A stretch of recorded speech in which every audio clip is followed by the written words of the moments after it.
When you encounter a human discarnate entity attachment, to what extent do you try to determine with your client if there's some sort of prearrangement, a karmic issue going back, and also do you ever try to do past life work with the attachments? Maybe.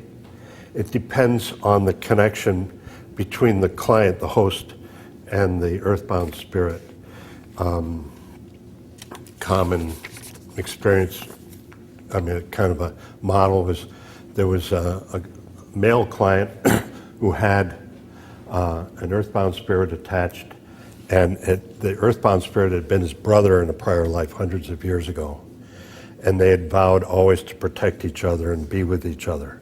I will always be with you. That's a common vow that some of us make in lifetimes, in romance or in brotherhood, family.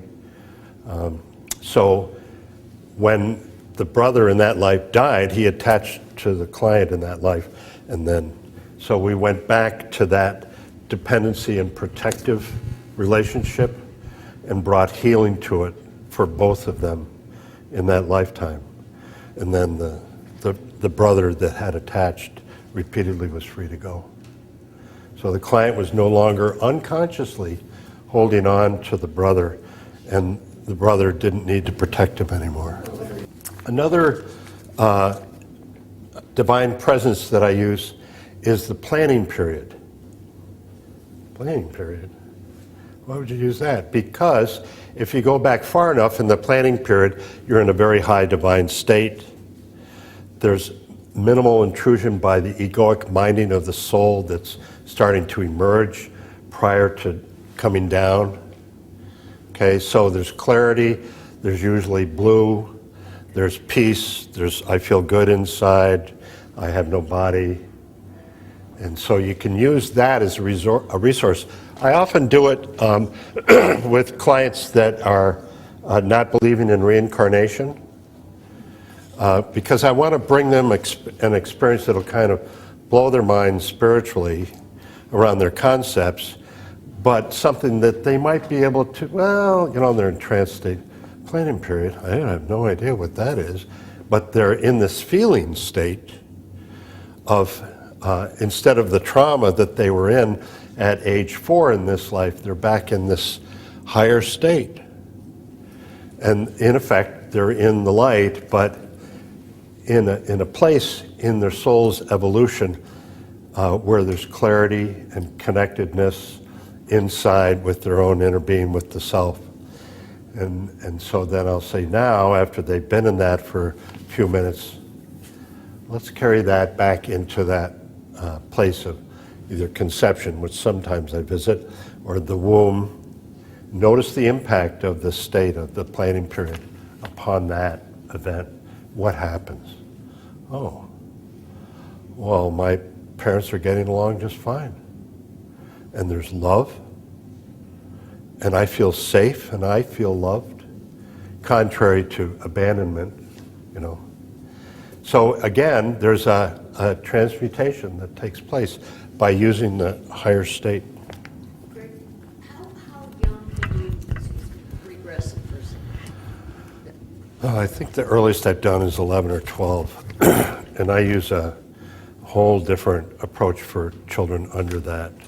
I do surrogate work, which scares some people, but works pretty well. In the beginning of my book, there's a story that I camouflaged. It was actually a boy, an 8-year-old, who was a mess. He'd been adopted after a year and a half being with drug-using parents and lots of domestic violence, and just never bonded with the adoptive mom, and had been to a number of psychiatrists and had different diagnoses and different medications. They were changed once a year. So I met him, the mom whom I had done work with one-on-one, brought him in, and I just looked at him and connected with him, you know.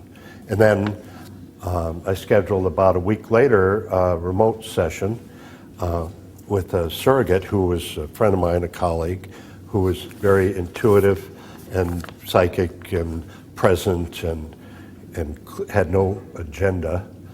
And we called for, put her into trance, and then in my office, and then called for the presence, the spirit of the boy who lived in the mountains in Colorado. Cleared out attachments, cleared out the experience of violence when he was in the womb and in the first year and a half, and did one past life regression in about an hour and a half, 2 hours, and the next day he was fine. And he wasn't participating at all? No, he still doesn't know. But he, all the symptoms that he had had of his aggression in the classroom, his depression in the morning, his attitude towards parents, adoptive family, that everything was gone. This is in your book? That's the story in the prologue, Okay. except it's described as a girl. Yep. I may have missed it. Did you describe how he initially asked for this, or somebody asked? The mother for did. that? On his behalf? Okay. Yeah. Okay. Yeah. Now, on rare occasions, I'll have a grandmother, say, would you take care of my grandchild, or another parent. Actually, I do quite a bit these days for children who are 12 or younger. And the parents ask me, and I may know the child, and I may ask the child, do you want me to do some magic for you so you feel better? Yeah. Okay, so now when you go home, the first thing you're going to do is rewrite how you work with people, and feel really amazed by it. People come out of these experiences at the end of a session and they're stoned. You know what I mean? Like they just took acid. I don't mean any disrespect, but that's how often clients feel when they come out after being in divine presence for a while and trauma has been cleared out or transmuted. So that is the self coming through, having had at least one veil of illusion or illusion cleared that was a sanskara. So in that way, it is a pathway, not the, but a pathway to self-realization for people that want to pursue it in that, with that kind of consciousness about how this world we put there.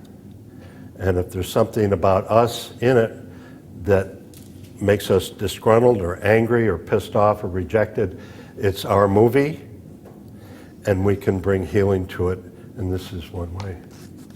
That's it.